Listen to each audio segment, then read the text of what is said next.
been a while since we had any kind of big updates to the jungle map. I was reading the patch notes on Reddit this morning, overviewing what's been changed and what will be coming over the next few weeks. One pretty big tweak was how some of the capture points have been moved so they're closer together. The temple and logging camp have been pushed closer towards a ghost town, and I was a little worried about this as I thought it might make things a little bit too cramped, because even on low populated servers with 30 odd players, things can get heated up pretty quickly.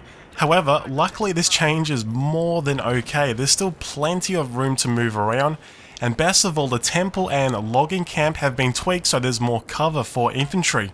Especially at the logging camp, it's completely different. I'll show you guys later on what each of these capture points look like after the patch, but before I go into that, I want to talk about some other points of the map and how its progress is coming along. I'm sure you guys can tell from the footage, the map looks absolutely amazing. I found myself a number of times being distracted by how good the map looks. And going over the patch notes, apparently there's a new lighting effect across the map, there's a new tree types, which I'll show you soon, and from the looks of it, most of the flags have had some kind of art updates. Also, the teams have been swapped, so Russia is now the invading force and China is obviously the defenders, and if you remember last time, the US team is normally in this map, but it has been swapped for the Russian side. And I know not everyone likes a jungle map, but for me, I have to say it's quickly becoming my favourite map in the game. The layout for this type of map is almost perfect. Like I said, with some of the capture points moved closer, it's made the action more consistent, and I feel like there's a perfect balance between infantry and vehicles. However, CMP is definitely an infantry optimized map, so tank and LAV drivers do need to be cautious a lot more. I've read some people suggesting the map needs more vehicles, like one scout heli for each side and maybe one more LAV. But I completely disagree with that. I think the way DiceLay have set it up is perfect. However, one point I've brought up previously is some of the capture points needed more transport vehicles to spawn. I've said this a few times before, and I'm not too sure if this was added in a previous patch, but each flag spawns more transport vehicles, which is really great to see. Most of the games I played today, I was with the same squad, and most of the time we stuck together, so having enough transport vehicles once we captured a flag helped a lot to travel to the next objective. Also, we now have the Hovercraft that spawns at each team's main base. I'm not too sure why they added this vehicle, I really don't think it was necessary, and plus there's a lot of trees, rocks and other plant life around the map, so it's pretty damn hard to drive around.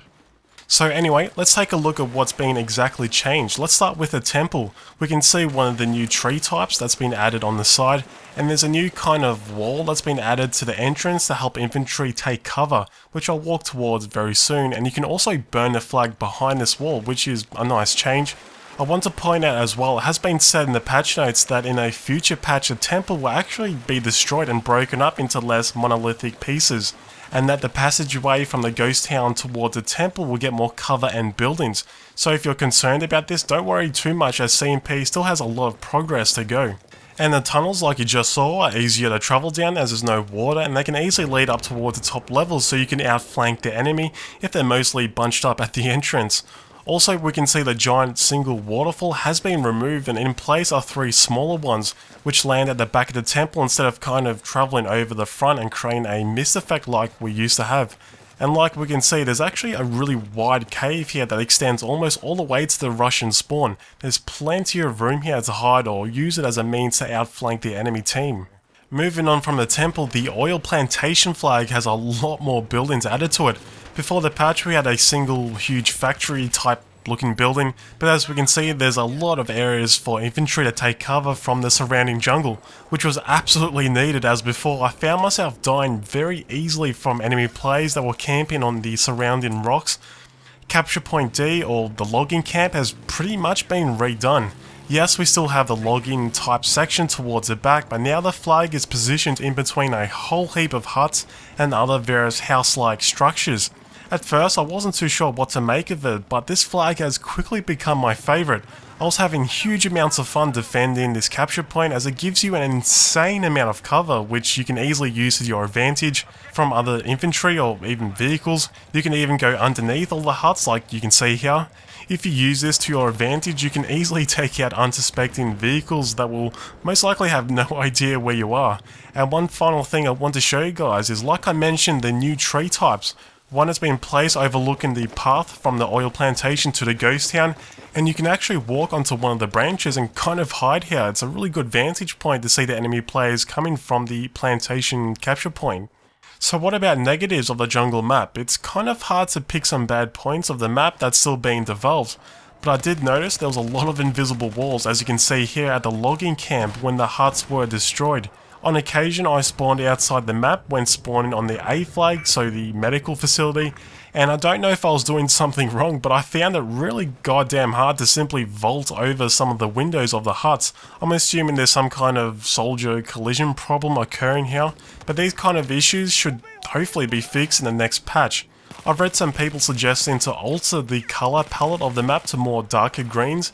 I mean, yes, some parts of the map have a very vibrant green look to it, but I don't think it's an issue. If you guys agree or disagree with that, make sure to leave your thoughts down below. Also, just before I finish the video, I want to draw your attention to the next survey for the jungle map. Darcelay have stated for the next 2 weeks or so they will be focusing on conquest, but once that's finalised, they want to work on other game modes for the map. So I'll leave a link down below to our survey which basically questions which game mode would you like to see Darcelay work on next. We have the option of obliteration, domination and capture the flag. I selected domination. I think there's plenty of areas of the map that can cater to this game mode really well, but make sure to leave your vote. Anyway guys, that's it for today's video. Do you like how some of the capture points are closer towards each other? Make sure to leave your thoughts down below. Thanks for watching and I'll see you in the next video.